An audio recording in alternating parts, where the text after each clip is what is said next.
What the hell are you? How's it, guys? Welcome to Cult Action Reviews, where we look at the weird, the wonderful, and the downright terrible of the action film universe. Today, we have another Bruno Mattei and Reb Brown masterpiece. That's right, it's Robowar. A film from the 80s that looked at Predator and decided it could do everything that Predator did. Well, it does, just very, very badly. Now, Predator, starring Arnold Schwarzenegger, is a masterpiece. And it's a masterpiece for a reason. The acting, the writing, the direction, it all works together seamlessly to create one hell of an action film. Robowar is not a masterpiece. It has everything that's needed to create a terrible movie. Terrible acting, even worse writing, and only passable direction. Target center, 3.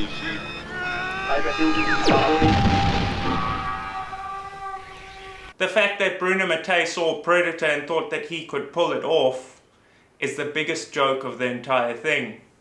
We start as we mean to go on, terribly, with an opening scene that's so incomprehensible I couldn't figure out what was going on until my third viewing.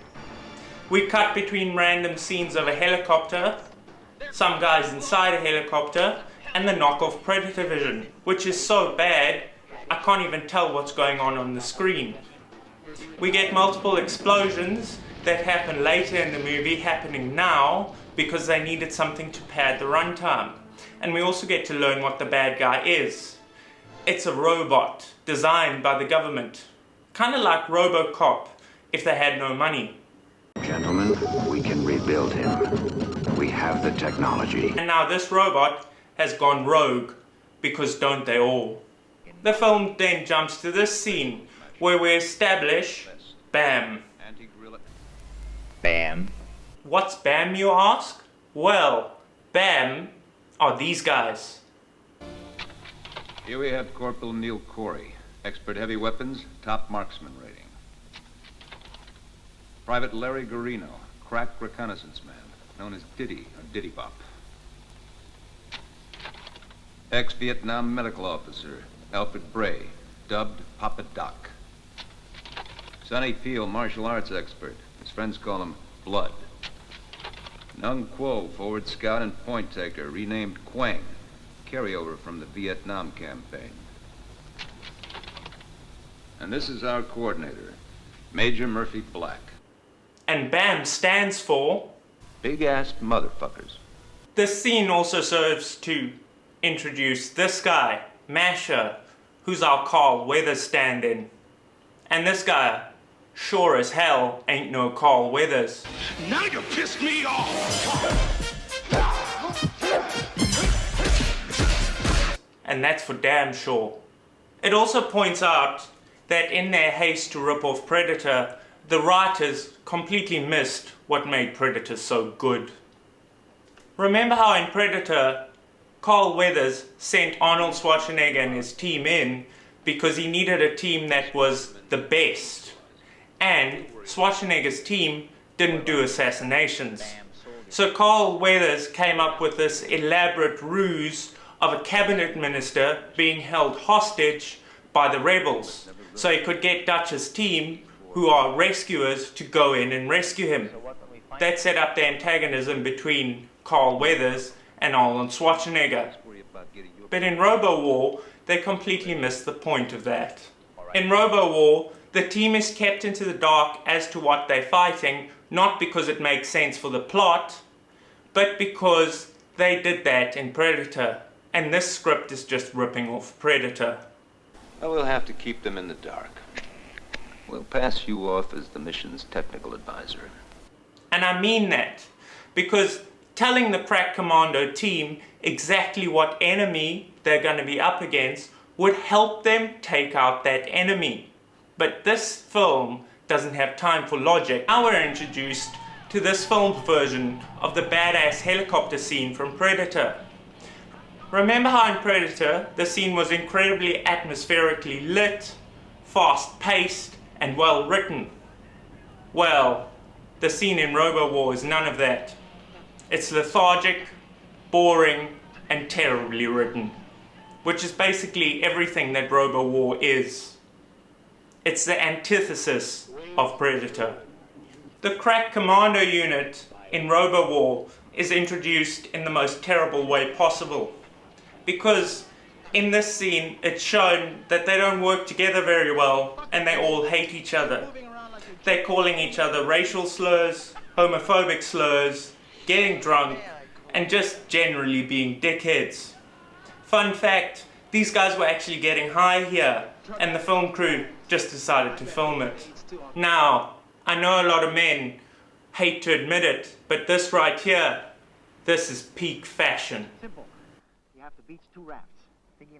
Our team get off the boat, meet Masher, and then have a quick costume change. The purpose of which is to make them look more like their characters from Predator.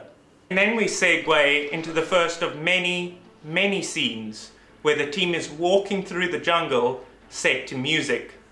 It's not action-packed, it's not exciting, and it's not well filmed.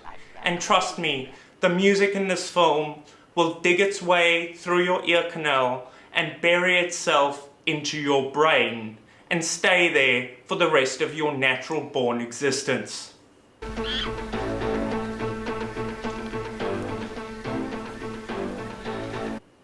90% of it is a terrible 80s guitar riff. 10% of it is ripping off Predator. And you know what?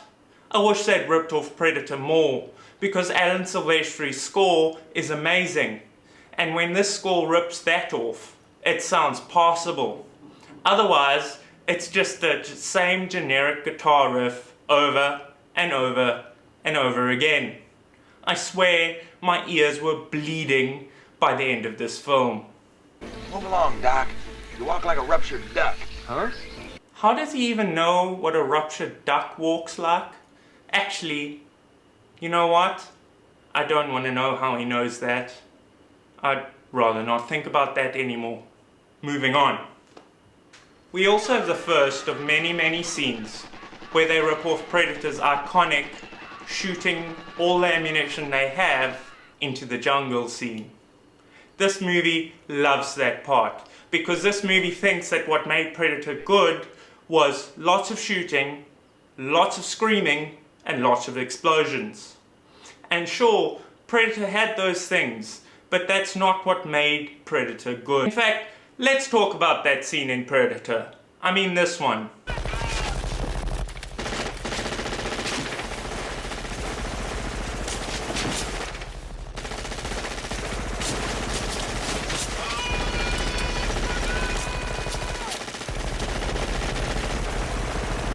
Now, the reason this scene works is because by this point, the team has lost 2 of its members.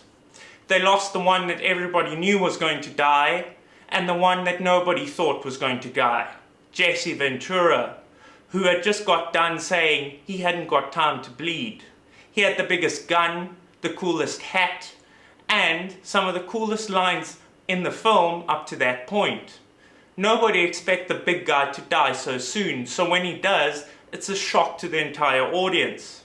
It's especially a shock to his friend, Mac, who, upon seeing his friend's dead body, picks up his gun and starts firing at a random shape he sees in the jungle. The scene has weight and impact. It has a purpose. Here, in Robowar, they just think it's there for the explosions and the shooting. So you're going to see it over and over and over again. Now, it was probably fun for the actors to shoot randomly into the jungle, but man, I don't need to see it every 5 seconds. Huh? We also come across the first dead body. This one's been vaporized by our robot. Now, I gotta admit, the skeleton here looks pretty gnarly, and I kinda like it. After seeing the skeleton of a fresh kill, the team sees what they think is a sniper in the trees, and they go into stealth mode. And you know what? Between the stealth here and the stealth in Strike Commando, I don't think Bruno Mattei actually knows what stealth is. Now, I've been in the army. When you belly crawl like this, it's usually for cover and concealment. But these guys aren't covered and they're not concealed, especially when they choose to leave the jungle thicket and crawl through this perfectly open clearing with the sun shining straight down on them. Man, the guys on the ISS could probably see these fellows. And after being so stealthy, now to kill the sniper, they all decide to go mad and shoot and scream once again. Keep in mind, at this point in the movie, these guys don't know what they're up against. All they know is they're wandering around the jungle with some vague mission of wander around the jungle, I guess. That's all MASH has told them. They need to be here to do something. They don't know what their mission is. They have no idea who they're up against. So they think the best idea is to be as loud as hell every 5 minutes. After they've alerted the whole world to their presence by shooting a dead body stuck up a tree, and the guy they shot falls out of the tree, they go up to get his weapon, because we need to rip off Predator again. And you know what? Here's another fundamental misunderstanding of why Predator works. By this point in Predator, we've only had vague hints of what the Predator is. We've seen the opening scene of the spaceship being jettisoned to Earth. We've seen through the Predator's eyes, and we've heard it clicking. That's about it. We don't know what it is. Everything that Dutch and his team find is a clue. Something drawing us closer into the mystery of what the Predator is and what it's doing, how it's killing things. By this point in Robowar, we've already seen and been told what the bad guy is. They're generating intrigue for nothing because we know the answer to the mystery. This is like watching a murder mystery film in reverse. More walking through the jungle, this time to a soundtrack that sounds like it comes from an early Streets of Rage game.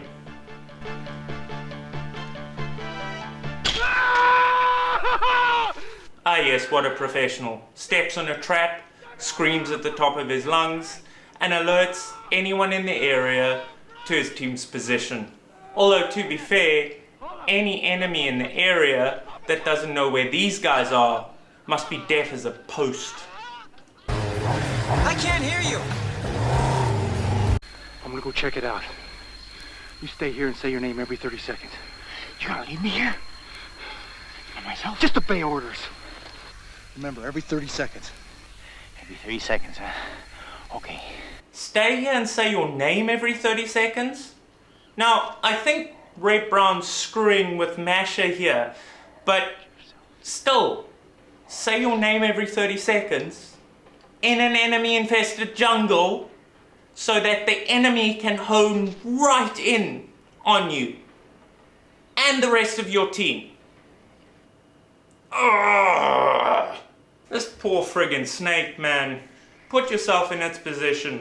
It was just slithering through the jungle on its merry way, and then some idiot picks it up and stares it in the face. Another scene lifted straight from Predator. And this is interesting, because I saw in an interview once that Bruno Mattei directed like this. If he saw something that he liked in a movie, he'd just rip it off wholesale. I will give them props here though. Those faces look pretty gnarly and pretty messed up. So, good job SFX team. Why are they all hacked up? You're strange, Major. You look like an ambush. They shoot in all directions. We know what the friggin' bad guy is. You're not generating any mystery here. All you're doing is boring my tits off. Get to the friggin' point, please. Black? Black, is that you? You incredible shithead. Show yourself! And finally, 28 minutes in, we're introduced properly to our main villain. Now, I want you to keep a picture of the Predator in your head. Designed by Stan Winston, that creature design is iconic and amazing. So, these guys had something to work with when they were creating their robot monster. They had a template to rip off from.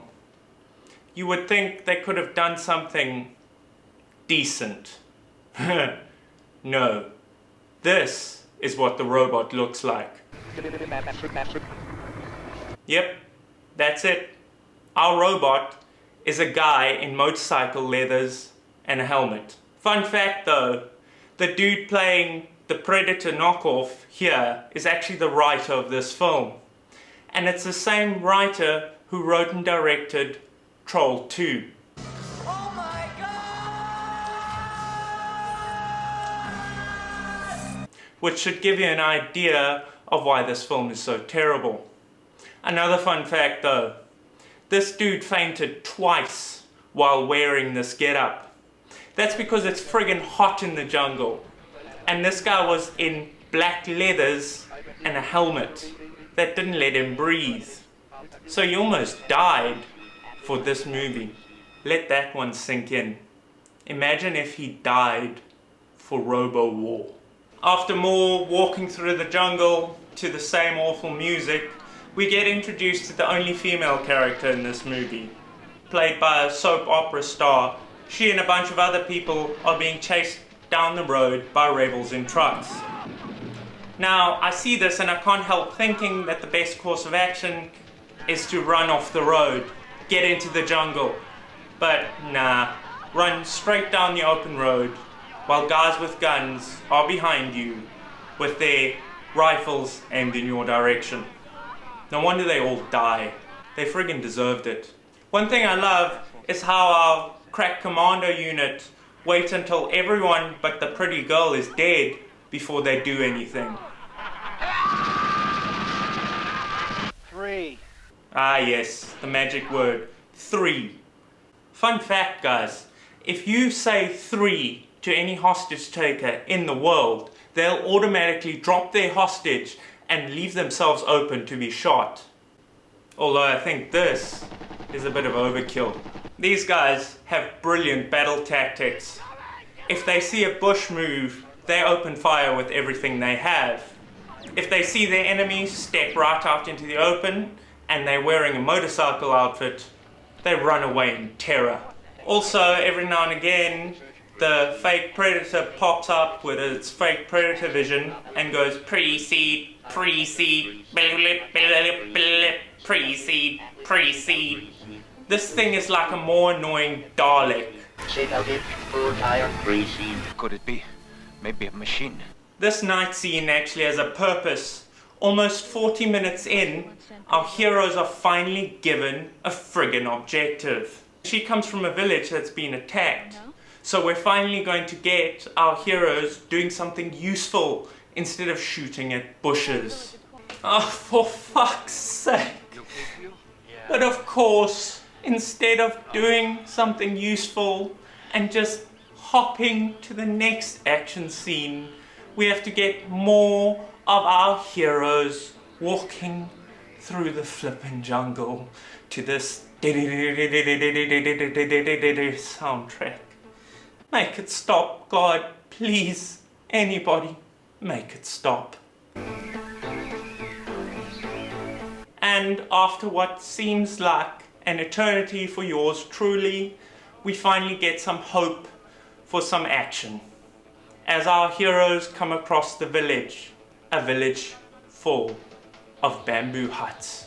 And anybody who's ever seen an Italian-directed action film filmed in the Philippines knows this can only mean one thing. Dum-de-dum-de-ah! Man, this action scene is predictably terrible. The heroes are omnipresent.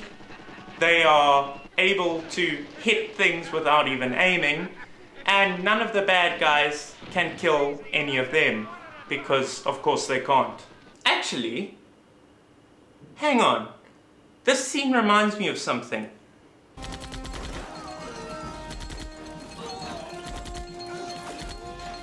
A much better action film, I think you'll agree. Don't move. Hardly stick around, is it?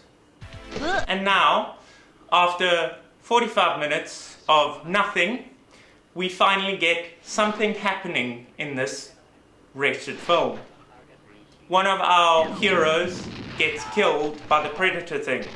And even though Peel and this guy have up until this point been nothing but antagonistic towards each other, this guy loses his mind now that Peel has died.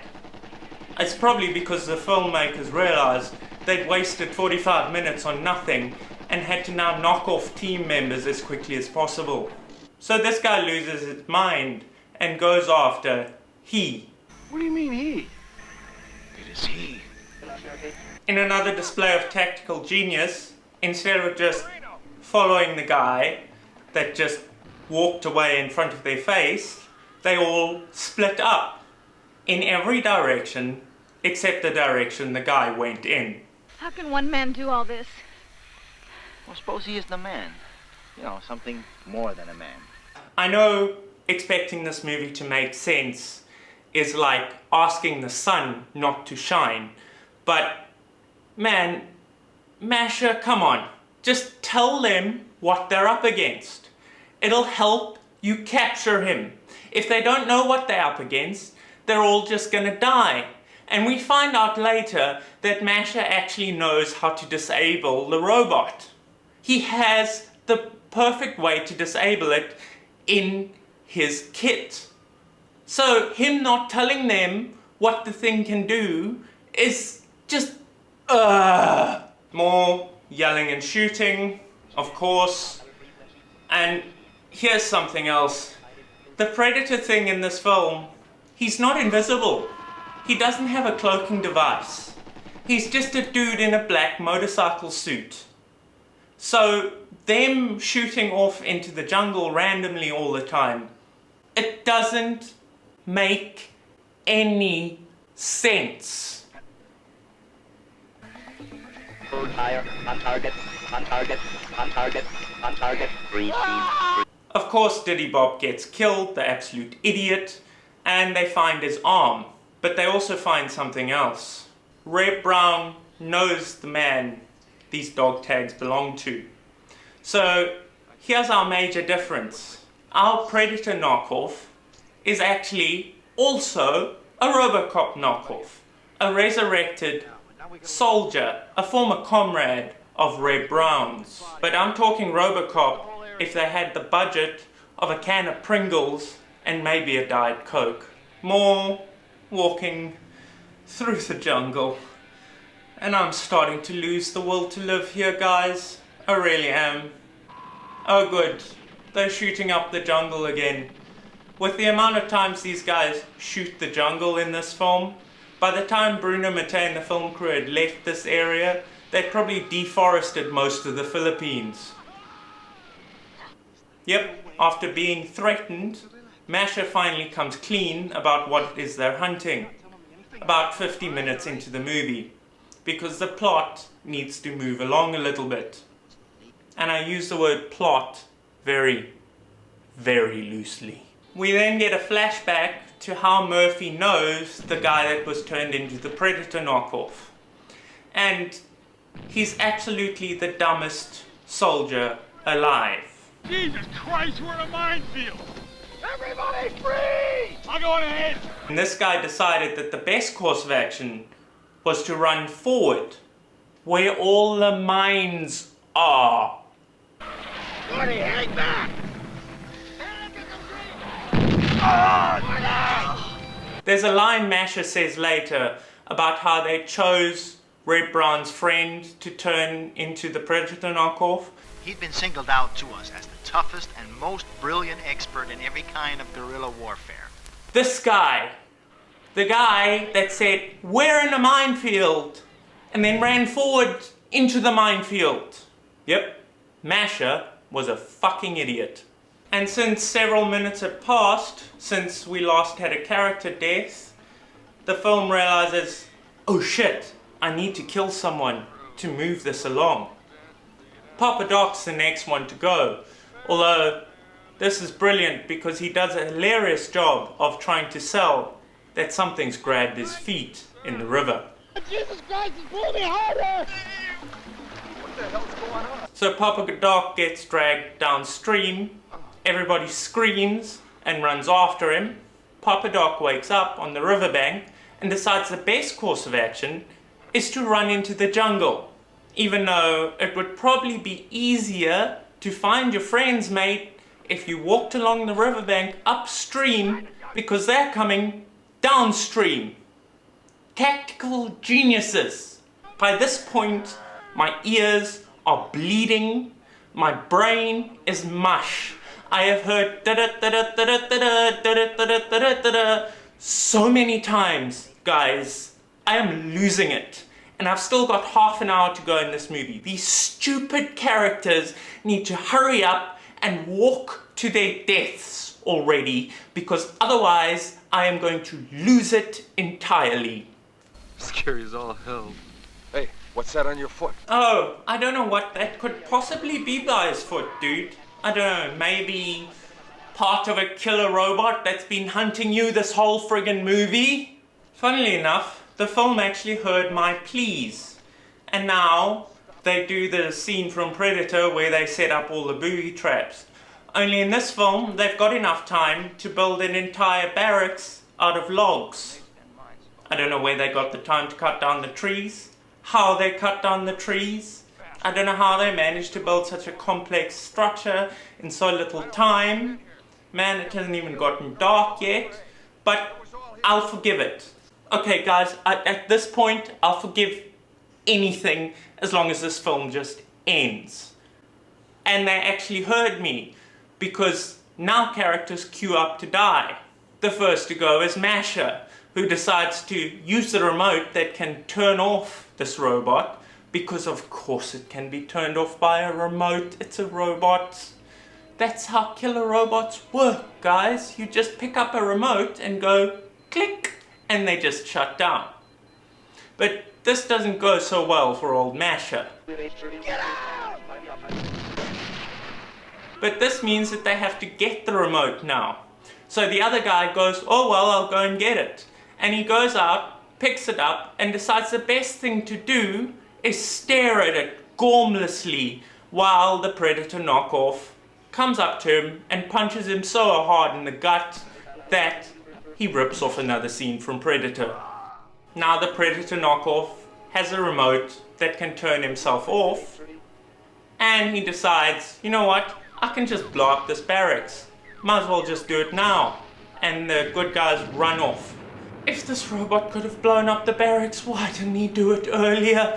They were right there. All he had to do was just shoot them and this movie would be over.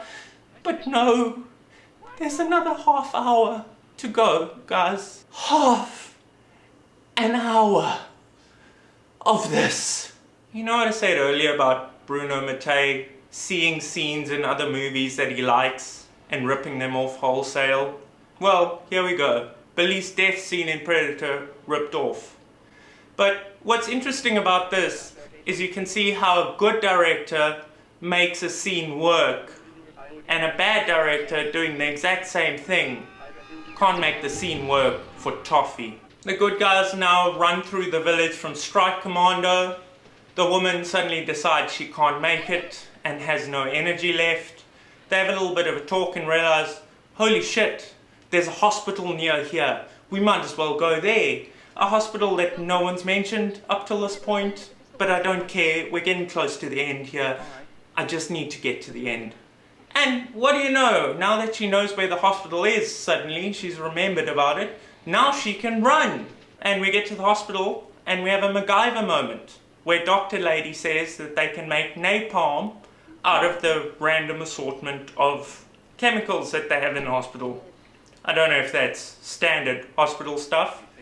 If anybody works in a hospital, can you let me know if you have the ingredients for napalm in your medicine cabinets? I need to know for research purposes, obviously. Here we go, into the final confrontation. Oh wait, did I say final confrontation? I mean second to last confrontation. This fight is so bad. We've waited the whole movie for this fight. An hour and a half, guys. But we're almost at the end. We just have to get through this. As he's about to kill Reb Brown, the Predator knockoff suddenly remembers, oh, he's human, because we hadn't ripped off Robocop enough up to this point, I guess. But anyway, he realizes he's human, and then they run till morning, all the way to the beach, where the extraction ship is waiting just offshore. And then the Robocop thing appears again. It attacks Reb, knocks the gun out of his hand, and then we have another chase scene with Reb Brown running while the guy in the motorcycle suit just kind of walks after him. We get to the waterfall because we've still not had the scene with the hero falling over the waterfall, and for some reason the Predator knockoff decides, oh, I am actually human after all. Please kill me, Reb Brown. So he hands the remote to Reb Brown, who takes the remote, points it at his head, presses the button, and then jumps off the waterfall to rip off Predator one last time before the film ends. Huge explosion. Reb Brown has to swim out to sea for the rest of his life as the woman sails away on the ship. Bye bye. Oh, thank God it's over. I don't know what to say, guys. Robowar has its moments, and some of them are pretty funny. You walk like a ruptured duck has to be one of my favorite lines of all time. But it just doesn't work. But it's an interesting little oddity. You can compare it directly with Predator and see why one film works and the other doesn't. Especially when you see them side by side. They both have the same elements, exactly the same.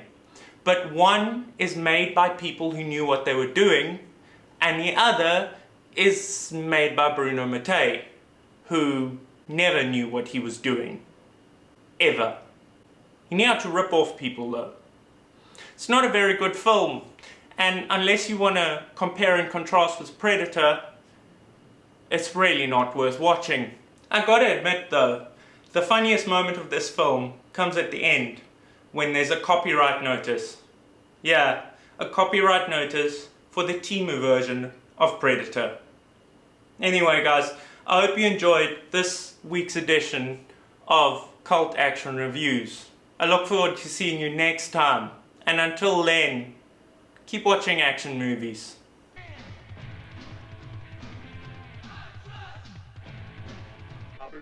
Fails in you, that's the 3 5 2 5 5 5 6 go this so